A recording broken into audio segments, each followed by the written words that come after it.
আসসালামু আলাইকুম। ইসলামী ব্যাংক এটিএমে কীভাবে টাকা জমা দিবেন এটা অনেকেই জানেন না। আজকে সংক্ষেপ দেখাবো। জমা দেওয়ার জন্য প্রথমে আপনার ব্যাংকে এটিএমের সামনে আসতে হবে। এরপর যে আপনার কার্ডটি আছে কার্ডটি এটিএম বুথে পে করতে হবে। দেখুন, পে করার পরে আপনার কিছুক্ষণ অপেক্ষা করতে হবে। অপেক্ষা করার পর আপনার যে পিন নাম্বারটা দেওয়া ছিল গোপন, সেই পিন নাম্বারটি ব্যবহার করবেন। আমি আমার পিন নাম্বারটি ব্যবহার করে দিলাম।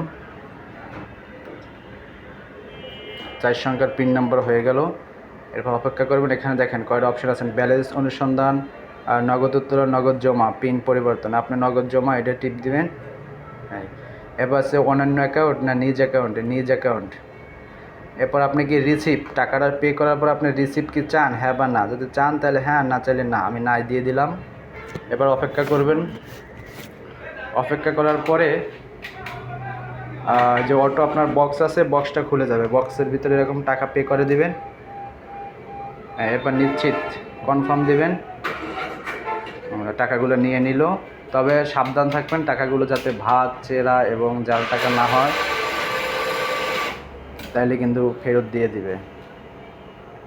এবার একটু অপেক্ষা করতে হবে। অপেক্ষা করার পর দেখবেন এই যে আমার কিছু টাকা নিয়েছে আর কিছু টাকা নেয় না, এগুলো আবার ফেরত দিয়ে দিলে। দেখছেন, নিতে চায় না।